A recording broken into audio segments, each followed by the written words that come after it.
Hello and welcome to People of Interest. My name is Miguel Guanipa, and this is my very first show today. And I wanted to do a show. The premise behind this show came up from a quote that I read by an author. His name was F.W. Borham, and the quote is, "The man whose biography is not worth writing has never been born."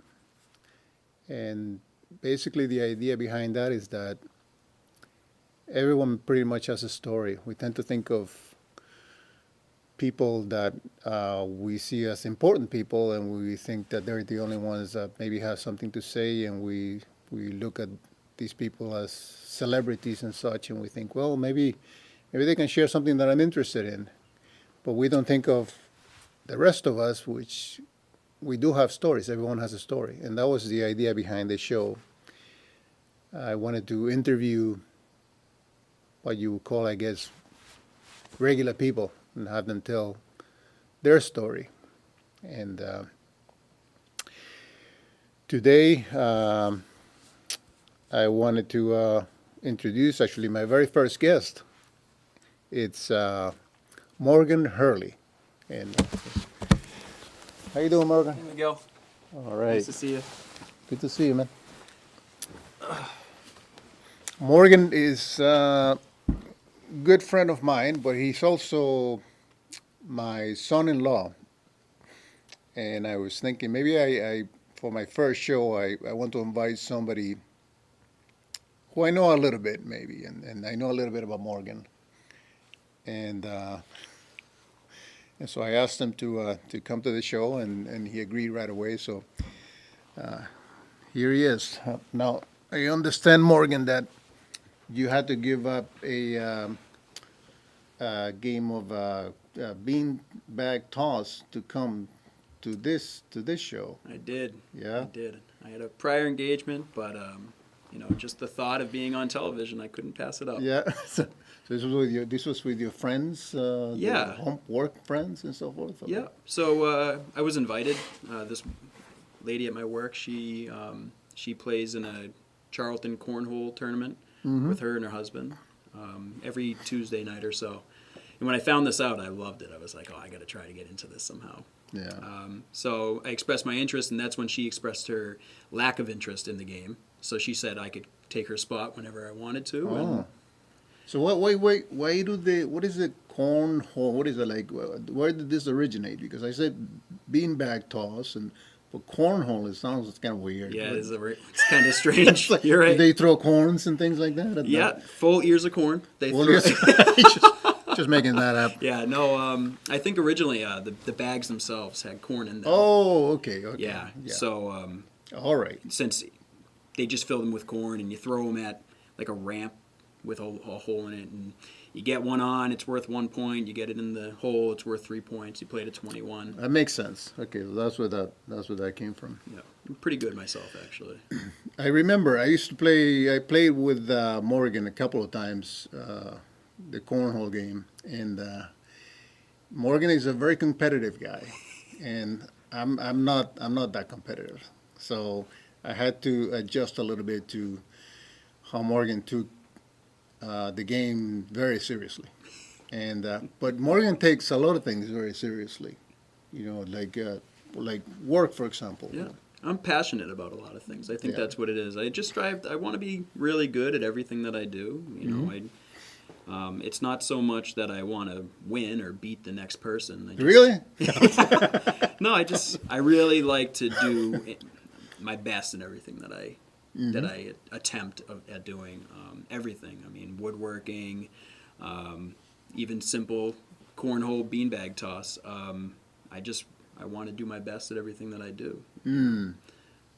So I guess I do come across as being very competitive, but Well, you are very competitive. That's a good thing. That's Yeah. not a bad thing. And I think that from what I've observed in your life is that it's become an asset in your work, for example. yeah. I mean, tell me a little bit about what things are happening at work with you, and what do you do, and what's happening these days. Because That's something that you can tell me that because I know some of the things, but people I think would like to hear. Sure. Yeah, I mean, I work at Moffrey Insurance, which is in Webster, Massachusetts. I've been there for just over 12 years now. I started halfway through my senior year of college, trying to get my foot in the door somewhere. I went to Nichols College, and I knew that it'd be a great position for me to just have something already in place by the time I graduated. So I started at nights in the contact center. You started before you I graduated? started before I graduated, yeah. That I didn't know. Yeah, it wasn't really an internship. Essentially, it was just a part-time gig. Worked at nights, just taking inbound accident phone calls, And then over the past 12 years, I've held various positions from claim adjuster, compliance specialist. I worked in predictive analytics for a few years, and now I am a human resources analytics consultant. Yeah, so you've been moving. I noticed you've been moving up pretty good in the company, and people appreciate your work there and your efforts. So that's good. I do notice that you have that drive. I think it all comes down to building relationships. I'm always networking. I like to meet new people, and throughout those 12 years, I've been able to work alongside some average Joes and senior leaders, and in the midst of doing that, you build all these relationships that throughout the course of the years, they essentially know that you're a dependable individual, and if you become that go-to guy, they know that if they reach out to you, you'll be able to get them the product that they desire in a timely fashion. So, and again, I think like you said, this plays into that competitiveness, but also my passion. Yeah. I have a family as well. I'm married to your daughter. We have 2 beautiful children, and so that's my passion right there, is to be able to provide the best I can for them. Where do you think you get that from? Which one of your parents? I mean, where do you drew that kind of attitude from? I'd say both of them, actually, for sure. My mother has a drive that, she's always striving to be her best. She was a single mother with myself. She gave birth to twins, actually. I'm a twin. Unfortunately, my twin passed away, my twin sister, when she was 3 months old. And so she was a single mother for the first almost 5 years of my life.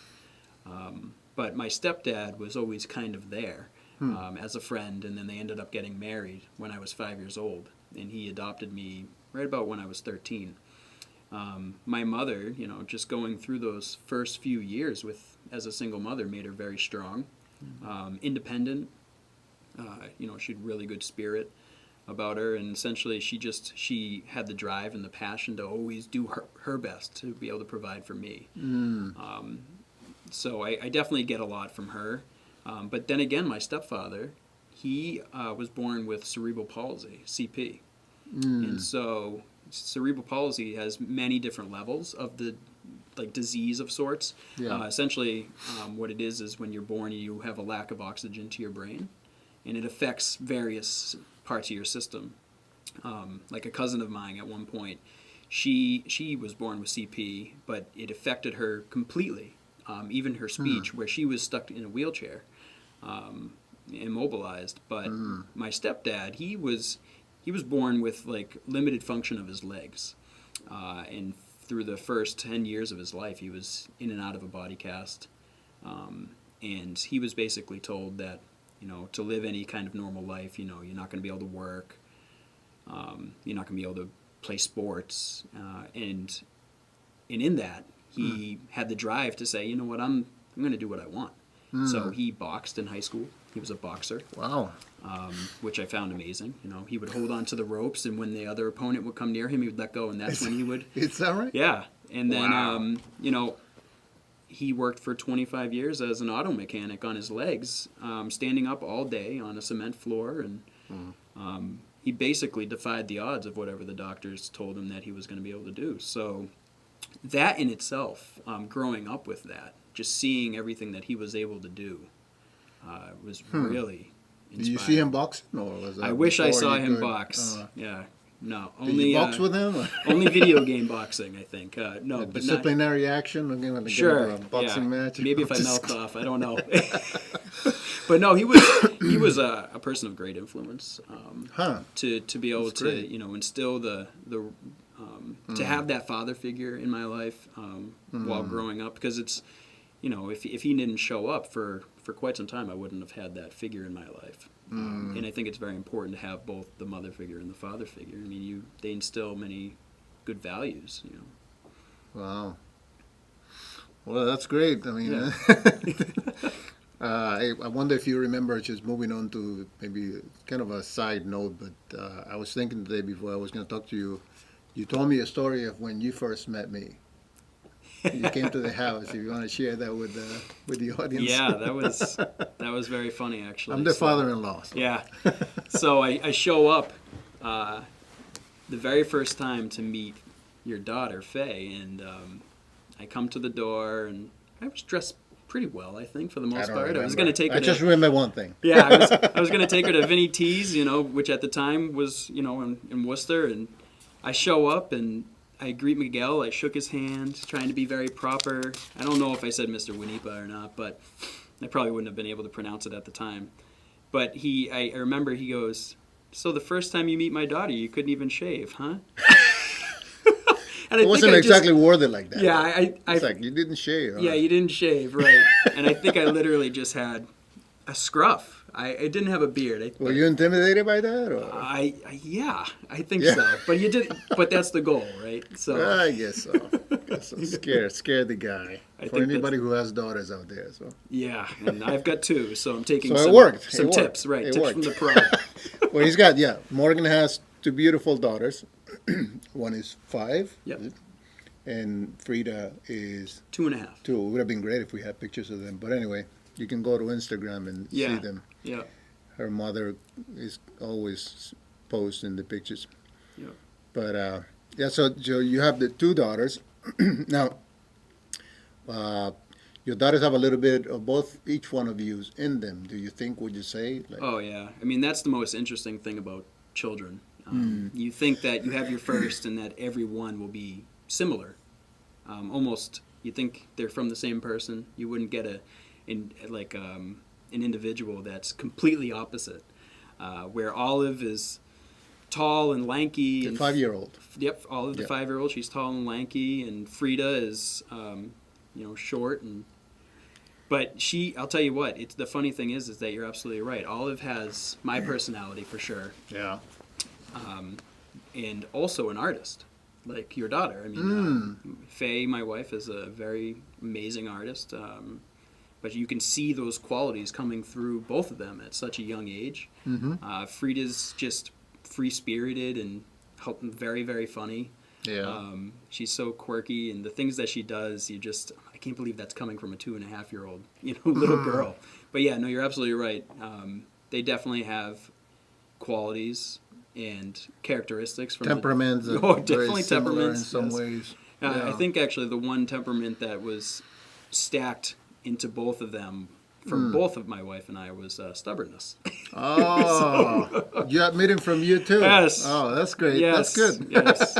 So at one point in life, I think my mother said, "You're gonna get what you deserve. Oh, You taste of your own medicine." so of sorts. that's a good. I would say that's a good quality when you get married to develop that ability to see some things in ourselves. Like, oh well, I'm stubborn, and Definitely. I'm stubborn too, and I'm the same with my wife. We both. But I think that's probably more of a human trait. Sure. Don't you think? Yeah, I have to say so. So, Well, I love it though. I mean, and some people will say their child is bossy or whatever, but I mean, I think that if tamed and taught properly, I mean, that's actually the beginnings of a good leader. you have to channel it. Yeah, you the channel it in the proper right way. direction. Yeah. Yeah. If they're bossy and they're mean about it, but if you channel it and you teach them the right things to do, then I mean that's how the future leaders of the world come about. I think. Well, it's working for you. You're channeling some of the energy, some of the competitiveness into your career. Yeah. And it's going well so far. One thing I was just since you're the guest, we're going to talk about you a little bit. So, But I saw some of the things that I observed that are interesting to me. I remember one time we went to a bar. We were drinking at the bar, and it took you probably like about before, after, while our conversation, when our conversation was kind of at a low, took you about 15, 20 seconds to start a conversation with the bartender, a very friendly conversation. And I thought, this guy can really build rapport just like that, you know? Yeah, it comes down to I don't like awkwardness. You know, is that what it is? No, I'm just kidding. You're at a bar. Yeah. Oh, it was because of me? No. You said the low in the conversation. No, I was thinking Yeah. of another word, like we're just drinking. I just sip my beer, you sip your Sure. beer. And then all of a sudden you're like talking to this guy. I'm like, wow. Yeah. Well, I find like the show actually. I mean, people are interesting. I mean, everybody has a story to tell, and I like to. I'm pretty outgoing, and I like to talk to people. I mean, you can pretty much find something that you both have in common pretty easily if you actually listen to what they have to say and you make it about them. That's what I try to find. That I try to do is I make it about them, so Yeah. that they want to talk to me, and then we can start conversing back and forth. So how did you make this about the bartender? How did you immediately connect where you could find out what was that were interested? It was just sports, I think you were talking about. Actually. Yeah, and which I don't even really follow sports. I've played Yeah. sports my whole life, but Yeah. I know enough about it to spark up a conversation. Yeah. And knowing most of the New Englanders, I'm guessing that's where we were at the time. Sports is huge in this state and in this area. I mean, they don't call us, Title Town or Yeah. whatever they want to call it. But I mean, we've won so many championships between the Red Sox and the Patriots. So I watch the Super Bowls and the World Series, but I don't follow like a diehard. But I guess Did they call Brady me a put that pink extra hat. finger on his hand yet to put the other ring yet? Or? I think he's in the procedure right now. Actually, yeah. That's pretty amazing that they won that. I never watch. I don't watch sports, but I was invited to a football game, and I watched the last game. The Patriots play with Rams. the Rams, and they played hard. And I thought that was worth watching. They played well. They played hard. It was a tough game, Yeah. and I was interested throughout the whole thing. Yeah, talk about a leader. I mean, Tom Brady. Yeah. I mean, he comes. If anything, that's inspirational to watch a guy in so many different areas. And again, if I'm only watching the Super Bowls, it's a telltale of him. He's down sometimes, going into even the fourth quarter, and they'll come back from 28-0 or 28-3. Mm-hmm. I think that's what it was against. So you didn't know Atlanta. anything about sports. Yeah, but I watch it enough. And 28-3 is one of those. I think it was 28-3. It was one of those games where they came back in the fourth quarter and they ended up beating Atlanta.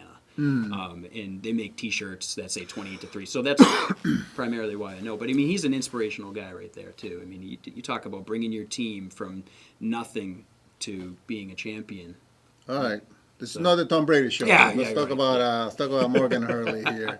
So, but yeah, that's good. I want to ask you one question of the coffee here is, what is one something that you're most proud of?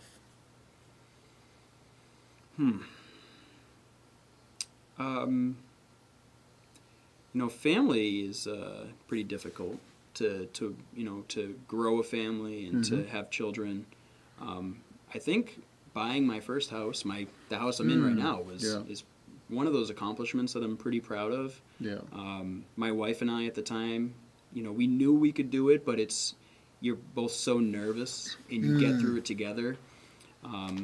There's so many unknowns when you buy a house, but we got over that fear, and we knew that since we already had a family at the time, we had Olive, who was about 1 year old. We wanted to have a house for her to grow up in and have memories in, to grow that relationship with us in a family setting like a house. And I think buying my first house is a pretty proud moment in my life. I've always wanted to be successful, but at the same time, I want to be a good provider. And so that's definitely something I think is a good step in the right direction of having a good foundation for a family. Yeah, I remember when I bought our first house with my wife, it was one of the most stressful things ever. Mm. Trying to get everybody into place and all the things, get the inspector and whatever. Was that like kind of an experience for you like that too? The inspector is probably the worst part of the entire thing. They're all good. They're all good. Well, they're good, but you're just so you might nervous. need one someday, so it's not there. Sure. But the inspection alone was like 4 hours, and they essentially, their job is to tell you everything that's wrong with the house, but you don't want to hear that in that moment. Yeah. So, I mean, you're paying this guy to tell you, hey, you're going to have to clean out the plumbing, whatever you're going to have to do, Yeah. The foundation issue, whatever it might be. Mm-hmm. And all you're thinking about is, I just want to get in the house. I don't want any Yeah. hiccups between now and then. And the inspection can certainly bring up some hiccups. But that was, yeah, you're absolutely right. It's probably the most stressful experience I've ever been through. And to top Yeah. that, on top of it all, I was interviewing for a new position at my work. And okay. I had an interview, and I had to close on my house the same day. The interview was like 4 hours long, so I was already sweating, and it was so stressful. And Did you get the job? the best moment was the Yeah. day we moved in. I got the phone call while I'm unpacking from my great. boss at the time. She said, "Hey, congratulations! That's you got the great. job." Yeah, it was really wonderful. So you closed in the house and you got the job. It just all Beautiful. fell into place. Yeah, it That's was great. really awesome. Well, yeah, it's but once it's a wonderful feeling once you get your first house, right? Oh, And gosh. it's like you're ready to start working on it or whatever. It's like that place that you feel there's a sense of permanence, kind of. Because most of our lives I with my wife we rented, Yep. which is okay too if you want more mobility. But once we got the first place that we knew this is our house, Yeah. it was a little bit of sense of relief in that. Yeah, I mean, but rent's got its perks. Yeah. You don't have to worry about repairs. Yeah, and- yeah. and that was the one thing I do miss about renting is if something happened, I just called my landlord and, hey, by the way, the faucet's leaking. Can you Yeah. come over and You fix got to it? call yourself now. Yeah. Now Your it's- wife calls you. Yeah. Well, now it's Pinterest. How to repair a leaky faucet. Yeah. Yeah. Yeah, you're very good at that stuff, by the way. Doing some of thank that work. That's a good thing. We can move on to. I think we can move on to this question that I think about. I always think about. We'll ask most of my guests, and basically, I want you to think a little bit about time in your life where you were going through kind of a challenging period in your life, whatever it was. And you tell me what it was if you want, but you can also tell me what I would like to know is what was it going through that period of your life, or that road, the journey, whatever you want to call it, and what did you learn from that? What did you draw from that experience at the end of the journey, or whether you're still in the journey or not? What have you learned? How did it grow you, and so forth? Yeah. I'd probably have to say one of the biggest moments like that was when my wife and I got married. We got back from our honeymoon, and there was the announcement that my parents were going to be splitting up. That was pretty big news. Where you go from two extremes. You go from extremely happy to now you're very sad.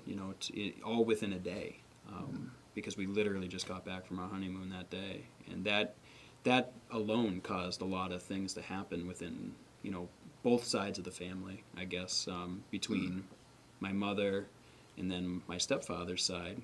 Both of them they're splitting up, and those sides are divided now. And I was very close to a lot of people on my stepfather's side. So, it was very difficult, the division in the family.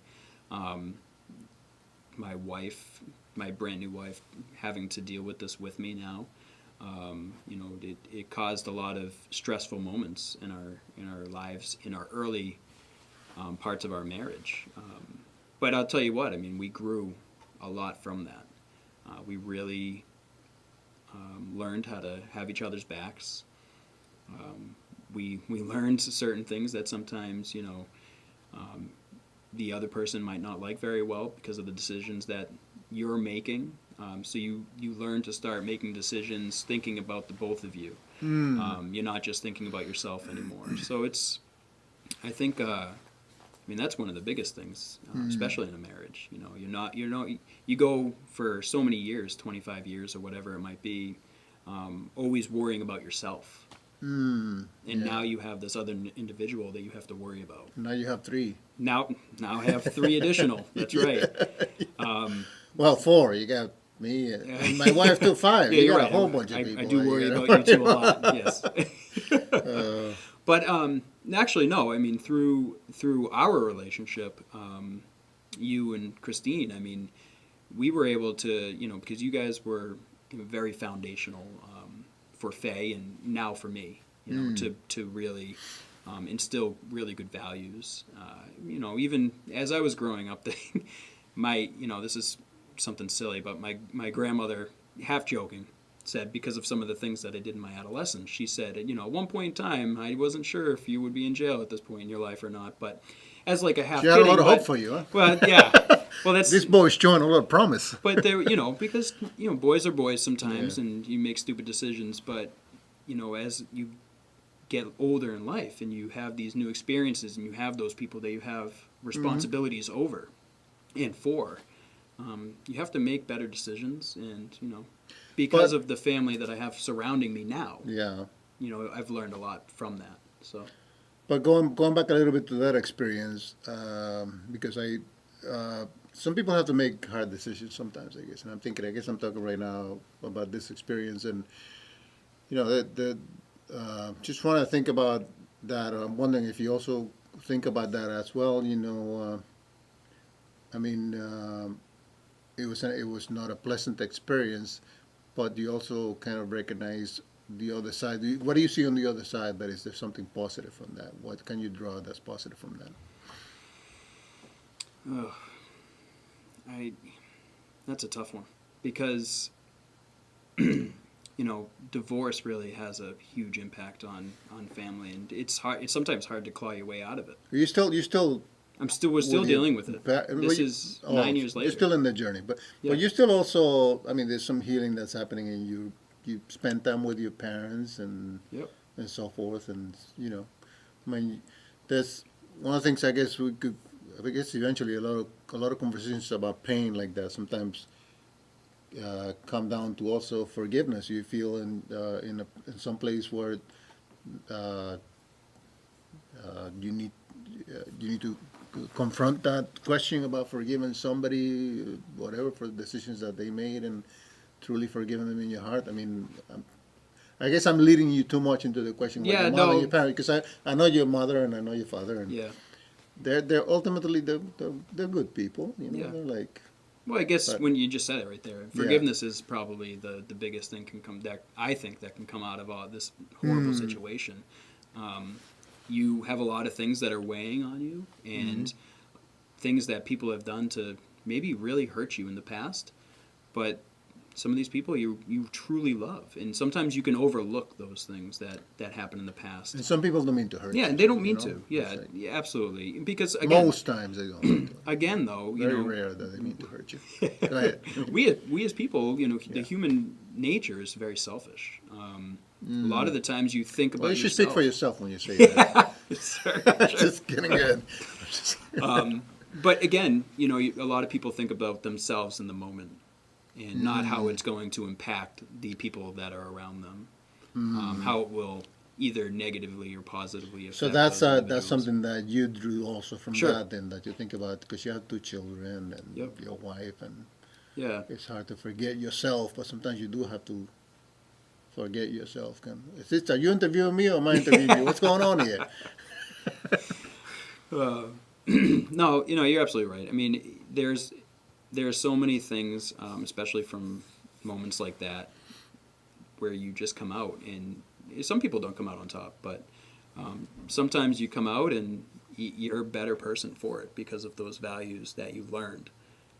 And sometimes it comes because you were hurt really bad, but if you can come out in a positive light, I think that the values that you have going forward, Are you closer to a place you think where things are healing and you've been able to approach that subject of forgiveness, or are you on the other side of that, or where are you Yeah. on that? Yeah, I would think so. that journey? I'm a pretty forgiving individual myself. You know, it comes down to the others that are in my life that have to also forgive sometimes, and maybe in my own opinion, because maybe I have a blind over my eyes every once in a while where I do forgive very quickly, where others were maybe hurt or impacted in a different way that I don't see. So that's very difficult, because sometimes if you can't see how it's impacting or affecting another individual, it's hard to tie your emotion to how they're feeling. So essentially, if say my wife was hurt from that entire situation, but I've already forgiven. If she hasn't, then it's difficult sometimes to really say, well, how come you can't forgive? But again, you don't know how they felt in the moment or are feeling. So it's very difficult, because you also have to you have to continue caring for those individuals, and you have to let them know that you're there for them. So I don't know. I think it's different people have different ways of dealing with situations for sure. My way is, like I said, I'm a quick forgiver, but I like to move on and continue progressing and not dwell on the past so much all the time. Forgive and forget. Sure, sometimes. And then remember when somebody reminds you, I guess. Like right now. So let's. Well, it's a long show, so. Well, let's move. We can move on to another question. I'm thinking about maybe related in some way to this same theme, but if you can think of, or can you think of someone in your life that has been a big influence to you, a person in your life that this person has really been a great influence in the way I live and act or whatever? I'm going to go to my Nana on that one. My great-grandmother, when I was growing up, was the sweetest woman you could ever meet. And she would spoil us rotten, her great-grandchildren.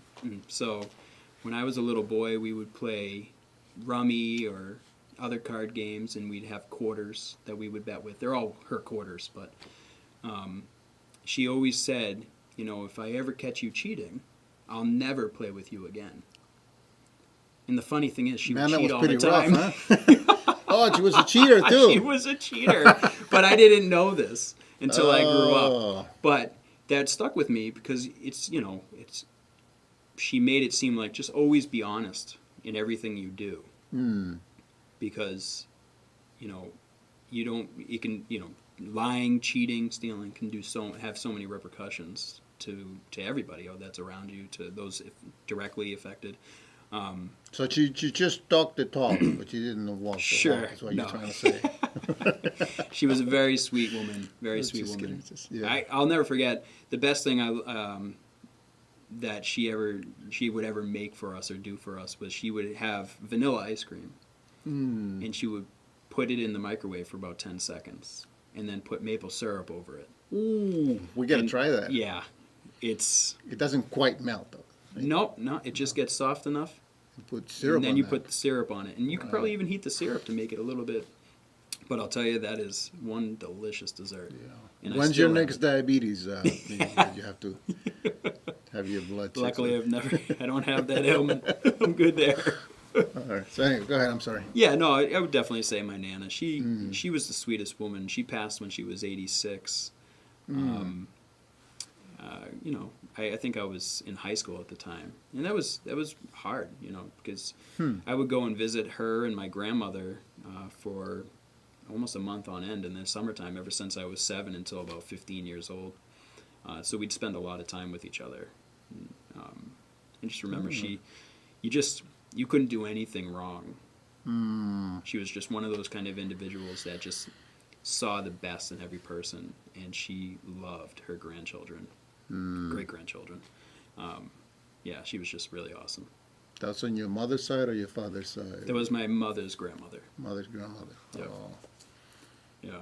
So yeah, she I would say she probably had some of the most impact when it comes to shaping who I was, because it was when I was just a little kid, and the way that she said it, because I never wanted to disappoint my great grandmother. If I catch you cheating, I'm not going to play with you ever again. Yeah. As a little kid, it's like, oh, I got to keep playing with my great grandmother. I'm not going So basically, what you learned from your great grandmother, what I'm hearing is that you learned that you can cheat, but don't let the kids know that you're cheating. Yes, exactly. Just be a good cheater. So that's what. No, one of the things that she taught you is honesty. Then what you're saying that Yeah, you, yeah. Okay. Yeah. And if you can go, it's so much harder to lie and then back up that lie. You just tell the truth, and sometimes it's hurtful in the beginning. Whatever that truth might be, but it's almost like cutting the cord. It's a quick snap. So at that point in time, you don't have to worry about the lie anymore. No matter how bad it is, you got it on the table, and everything's okay at that point. You work out whatever the issue is, but you can't work it out if nobody knows about what that truth is. I mean, I don't know. It's hard to explain, but No, I understand what you're saying. I think everybody understands. Basically, I mean, when you lie, which we all do, you find yourself. You have to protect that lie. yeah, Because somebody's going to ask you again. And Yep. so sometimes you have to create another lie to protect that Right. lie, and just it grows, and then that snap moments when you say, you know what, I can't. We got examples of that all over the media. oh my gosh, So- do we ever? So anyway, I'm not going to go down that rabbit hole. no. Well, that's a wonderful story. I'm thinking also we all sometimes have to create those habits in our lives. We have to develop those habits, and it gets easier. I'm sure that the more you practice doing the right thing, and on that note, that's kind of a segue to the next question, which would be, what's a good habit, a beneficial habit that you develop in your life that you feel this is a good thing that I put my effort into developing this habit. Yeah, I think when it comes to that, essentially this is kind of who I am anyways, but I'm a very energetic person.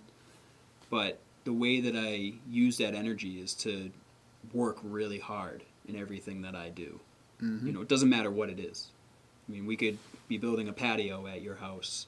I can vouch for that. That he's whatever he puts his mind to, and he's gonna do. He tries to do it the best he can. And he does a pretty good job every time. From everything I've seen, even to cut you off, we want to let the audience know that. Well, thank you, Miguel. Especially that shoe case that you the made. bench. That was great job. Thank Great you. job. But anyway, go ahead. Well, it could be with anything. It could be the simplest of things, and some people might get annoyed by that because I can't just do a half-baked job. Did you mean to say half baked? Is that what you were trying to say? We're on television. Oh, okay. Yeah, yeah, because in the end, my name is on whatever we're doing, and I want to make sure that if somebody says, "Oh, what's that piece of crap?" that I don't want that associated with me. I want it to be somebody like, "Oh, that's a beautiful piece," or it could, like I said, or it could just be as simple as cleaning the house. Because when I do certain things around the house, I want to do it the best as I can because A, my children are watching, and B, my wife, reaps the benefits of this as well. Whether it's doing the dishes or getting up every day and just picking up real quick or whatever it might be. No job is too small to just always try your hardest. So yeah, that's definitely one thing that I've lived my entire life. Okay, so that would be like the habit of focusing intently on what you're doing and making sure that you do the best job that you can do. Yep. Yeah, absolutely. And I mean, I do that at work. I think that's one of the reasons why I have been able to progress relatively quickly at my company because I do. I anything. If somebody just wants a quick spreadsheet, well, I'm going to make it a really nice spreadsheet. It's not going to just be some quick data. It's going to be formatted. It's going to go out with a nice email. For the extra mile. Exactly. So it speaks volumes, I think, to the people that you work with as well. You know, they know that you're a dependable guy. You're going to do the job. You're going to get it done. And you're going to do it right. So yeah. So probably then, when you put that much effort, then it probably if you find yourself that there are people that probably don't fully appreciate it, it probably something that weighs a little bit on you, like. Oh yeah, it definitely can. Because if you're passionate in anything that you do, you want others to enjoy. Yeah. And you know, there's always critics out there. You never want to hear anybody bash any of the work that you're doing, talk badly about it. It's happened in my life, but I mean, I try not to weigh on that. I always try to look for the positive. If somebody's going to tell me I did a great job, that's all I need to hear. So. Well, that's good. But kind of as a segue to that, Yeah. you mentioned my bench. One of the individuals actually that I probably should have mentioned in one of the prior questions was my real father, because we talked about my stepdad. Mm-hmm. I didn't know my real father for the first 28 years of my life. And randomly, an individual, a cousin of mine, I've never met anybody on that side of the family, reached out to me and said, hey, you know, we're going to have a 80th surprise birthday for your grandmother. Of course, I've never met her either, and I've never met anybody. So I said, yeah, maybe I'll attend. And so I showed up at one, long story short. And Oh, you don't have to make it short. We got time. Again, essentially, it could have went one of two ways. Yeah. It could have been really horrible. Mm-hmm. You know, he could have been a bad guy. He could have been a jerk. You know, and in my head, I said, all right, if anything, I'll just leave at that point. And at least I tried and I crossed that bridge. But in the end, it was really beautiful. It was amazing. You know, I showed up. There were 60 to 70 people that I've never met in my entire life before. And within 10 minutes, the entire place was in tears. So then you learn a part of you that you never knew before. I realized that my father and I are like clones of each other. Yeah, right? Yeah, You look a little bit alike. Yeah, we do, for sure. Are you also talking about personality? Personality, yeah. I mean, our mannerisms, the way we talk, the way we laugh, our personalities, our humor, the things that we find funny. It's kind of weird that you don't grow up with that, but I guess it's part of your DNA. But into the whole thing where, you know, you mentioned my bench, and, you know, I've done a lot of other things, a lot of other projects around my house where, you know, some people might not be able to even swing a hammer, but for some reason I'm able to do it decently enough. But come to find out, my father's a contractor. It's in the blood. He's a carpenter, right? Yeah. It's just weird how everything ties together. And, you know, you see certain aspects of your life that you never knew before. And then it just comes up, and it's like, oh, well, that's kind of odd that we both have so many similarities. And he helped me out since we bought the house, you know, fixing it up, and he was there for like 4 months on end every weekend. We've grown an amazing relationship. We're almost like best friends now, other than, say, father and son relationship. It's really awesome. That's great. What, so in terms of your mother then, what trades did you get? Because she doesn't know how to do carpentry, as I understand, but what trades did you get, you think, that came down from your mother? Yeah, my mother is a clean freak. Clean? And so am I. She really likes to. She always wanted a nice, clean house. So it's a good combination. Oh yeah, You absolutely. can build. You can also clean up I and do stuff. clean. Yeah, I help around the house. You know, I just don't like clutter. You know, but I'm kind of half joking that that's what my mother was able to provide as the trait. Yeah. But no, my mother is a very happy, fun individual. You know, and that's how I think I am. You know, I enter a room. Every day I go to work, and it's a nice open workspace. And I'm like, hey, how's it going? Hey, Johnny. Hey, Sue. What's going on? And it's so much the fact that you know, some of the people start calling me the governor. Yeah. At first it was the mayor, then it was the governor, so I got a Mayor sounds promotion. good. Yeah, I like the mayor. Yeah, but no, it's definitely something I got from her. She's very personable. She's able to talk to anybody. Maybe never met the person, and go up and just spark up a conversation. But and my mother said that that's how I was ever since I was born. She said that, you would have talked to Jack the Ripper Yeah. if you had the chance. Maybe somebody should have talked to him. Yeah, probably. He could have been a person of Who interest. knows? It would have changed. Actually, he was a He person was of a person of interest. interest. In another way. Yes. Yeah. Oh, that's great, Morgan. Yeah. So we can get to a part of well, we have been talking about kind of the heart of what I would like this show to be, but I want you to think now of a story itself that you can think about in your life that has been very, very meaningful to you, very important, life-shaping story. It doesn't have to be like an earth-shattering thing, but something that you can always recall that's kind of stay with you. Yeah. I mean, I'll go just something I'll never forget because it was just an awesome experience. Not that it maybe, I guess it would shape me a little bit in respect to, say, independence. But when I always had these three great friends, best friends growing up. And we said when we graduate high school that we were going to drive across country and to California, and at the time it seemed like a crazy idea, and will our parents allow it? This is after college or high school? This is right after high school. High school, So okay. we were 18 years old. And, I think what it was the nervousness, but the sense of responsibility that you had now. And we all ended up jumping in my 1989 Honda Accord, zero AC. So if you What can month picture, was this? This was in August. In August. Yep. All right. So driving across country in August, we went through like the Mojave Desert, Vegas, and you have these four not very good smelling individuals sitting in a car for 52 hours straight. 52 hours. The only time we stopped. You're the math guy. Break that down in days for me. It's like It was about days. just over 2 days. Over 2 days, okay. Just over 2 days. Awake the whole time. So we would take turns.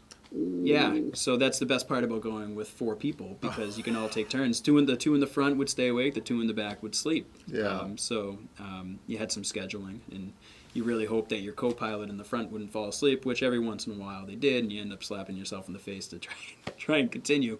But I mean that was unbelievable, the experience. There's so many feelings that go through an experience like that. You're super excited. I'm on my own of sorts. I don't have my parental guidance. If something happens, what do you do? We didn't have AAA. My dad, I think my stepdad at the time, he put a box in the back of my car with like 2 quarts of oil, a jug of antifreeze, I think spark plugs. I was like, I don't have any tools, so how am I going to change a spark plug? But it didn't matter. Since he was a mechanic, and I worked with him at the time at the garage, he threw everything in there. Nice, that's nice. Yeah, in something you might But no tools. yeah. I think I had a wrench, right? Way to set you up. Yeah, really. But the interesting is that you never think about this kind of thing, is that there's logistics in play. You have to have an oil change before you leave, because it's 3,500 miles or so. And then when you get there, you have to have an oil change. And then when you get back, you have to have another oil change. So 3 oil changes within the span of 7 days. Right? So, and that's the other interesting thing, because we spent 2.5 days out just to get there. We stopped at the Grand Canyon, but it was more of the get out, take a peek, and go. You took a look at it though, huh? Oh, yeah. Kind of an offshoot story. I don't know if you heard in the news, but they just found out that there's like uranium in the Grand Canyon. Yeah. So just as an offshoot thing, maybe you can read up on that later. Huh. I found that. So I've been there twice. I'm like, oh gosh, here we go. But radioactivity. Yeah. Are you worried about? Oh. Yeah. But back onto the experience. I mean, like the emotions part of it. You're excited. You're. It's a freeing event, but so nervous. I've never been so nervous in my entire life. Where you're, again, at that point in Before time, you left or during the trip or the whole thing? The whole thing. Wow. Because even while we were out there, we went to Santa Monica, California, where I've never been before, and the whole lifestyle out there is different. You only have a certain amount of cash, and I was only 18, so you have to spend wisely. Luckily, I wasn't 21 at the time. So, but yeah, you really, you gain the independence, which I've always thought of myself as very independent, but that really set it in stone where I know that I can do something on my own of sorts. Yeah.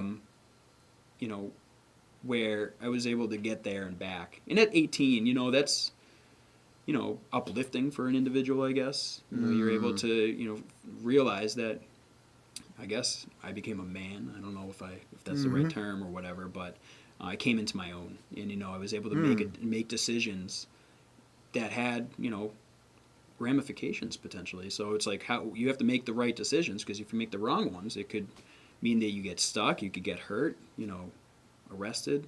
Luckily, none of that happened. It was an amazing trip, and we even did it the next year after that. But it wasn't as special. It was a little easier the Yeah. second time, but it wasn't as special the first time. As Yeah, well, the second time we also had AC, so that you're not roughing it anymore. no, It's, yeah. I mean, the first time we got to Vegas, it's like the holiday end. You were like, oh yeah, exactly. The first time out, we just got through the desert, and I remember it was so hot. Since we didn't have AC, the wind coming in the side windows was like burning our skin. It was so hot. It must have been 110 degrees. And so I had a sunroof. So we rolled up the windows and had the sunroof open, and that was the only thing. I think we were all sitting there in our boxer shorts, as disgusting as that sounds. But we got to Vegas, and we were like, oh, what can we do? We need to be able to like cool down or whatever. And at Vegas, it was like 9 o'clock. The sun's still shining. It's still 100 degrees. So we ended up hopping a fence. what time did you get to Vegas? What time? About 9 p.m. 9, and it was really hot It was at that time. Yes, Wow. yeah, scorching. Wow. So we found a hotel, like a Days Inn of sorts, Yeah. that had an outdoor pool, just a little fence. So we hopped the fence, jumped in the pool, and then got back in my car soaking wet and just started. You went in the hotel illegally? Just over the fence, just over the fence. That must have felt good, though. Yeah, we were border jumpers of sorts. I don't want to say any more about that. The wall didn't stop us. How did, all right. How did your parents feel about that when you were like, I'm going to go across the country with my 1989 Honda Accord or whatever that was? You know, oddly enough, I think we all thought it was going to take more convincing than it did. They wanted to essentially know what our plan was. Yeah. And maybe in their minds that this is a good way of growing up of sorts. Before we head off to college, you know, gain some more responsibility. Because when you're in college, you're on your own if you're living And there. that's precisely what you had in mind before. Oh, you went to 100%. the- Yes, okay. yes. Yeah. And that's what I told them too. I said, we're going to Yeah. have so much, we're going to gain so much knowledge and Much responsibility from experience. this trip. Maturity, yeah. So much maturity. Yes, that's the right word. Oh man, if that was the case. But no, they. But you did. You did. Yeah, I guess we did. You know, in certain aspects of my life, and then, but yeah, my parents were. My mother wasn't as nervous as my stepdad. I've never seen my stepdad so nervous. He's kind of a stoic guy. He'll laugh and he's got a dry sense of humor. Yeah. But the day or two before we left, the packing of the box with all Yeah. the supplies. That was nice. Yeah, and you know, since he was my stepdad, we weren't very emotionally connected. Yeah. You know, we could have a good time, and I looked up to him, but Yeah. I mean, he like grabbed me, he gave me a hug. Oh. I think he even kissed me on the cheek. Oh. Which, you know, I guess, It's all right. yeah, That's that nice. was fine. It's just it wasn't expected. So it's Yeah, like you yeah. see a different side of an Yeah. individual that you've never seen before, especially somebody that you look up to. Yeah. That's Right. great. And again, he also had a daughter of his own with my mother, Yeah. where their relationship was very close. But since maybe I wasn't biological, whatever it might have been, we just weren't as close as like maybe a normal. Yeah. But he cared. He Yeah, cared of about course, you. very caring individual. He wanted you to make sure you took care of those items, the oil and the batteries and all that, whatever he put in there. Yes. He was a great provider, very caring, very very good person for sure. But yeah, they were nervous, and you know what we did was we laid it out. You know, we had at the time we didn't have a GPS, and so this was 2003. Yeah, that's interesting. Yeah. You just keep going west or something, and Yeah. 95 Well, or something. It's 80 or whatever I think it was. And then Route 68, is that the famous route? You're asking me? Yeah, I don't know. Whatever The it is. mysterious, is Yeah. that the scary route or something? Yeah, 60 haunted something or Yeah. Whatever it was. But we had AAA. We contacted AAA, and they give you, I think it's called trip tips, and it's a binder probably about 2 inches thick, Yeah. 12 inches long, and about 4 inches wide. So it's a narrow binder, but Yeah. long, right? And so Maps. it gives you a drawing of a section of the route that Yeah. you go, and it gives you some tips, the trip tips. Mm-hmm.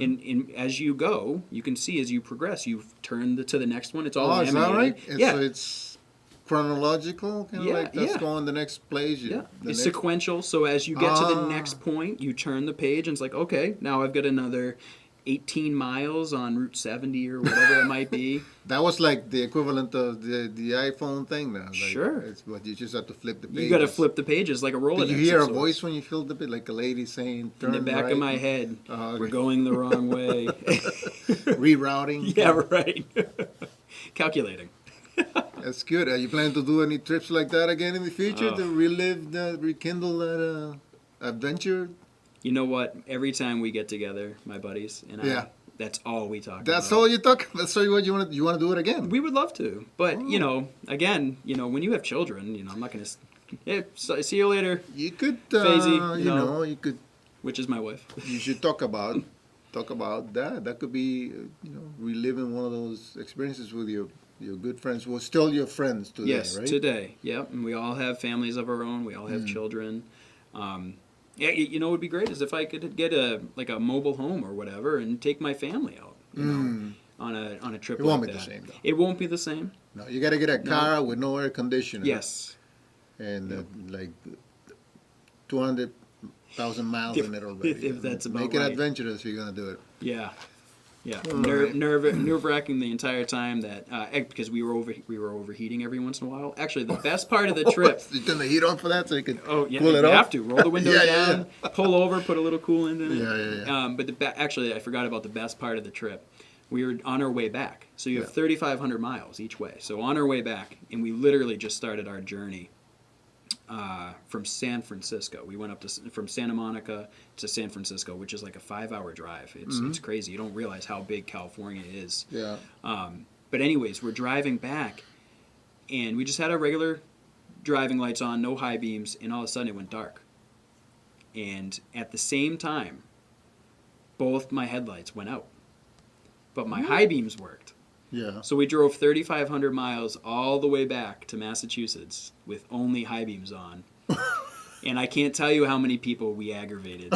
Well, it's Because- Massachusetts. Well, no, the whole trip. Because the whole trip, Oh. you're talking you think about the cross country trucking individuals Yeah, that yeah. they're in the 18-wheelers, Yeah. and so you had them, not happy with beeping at us, flashing us, and we're just we can't do anything. The one thing my stepdad never packed for us was a new set of headlights. So I got back. Yeah.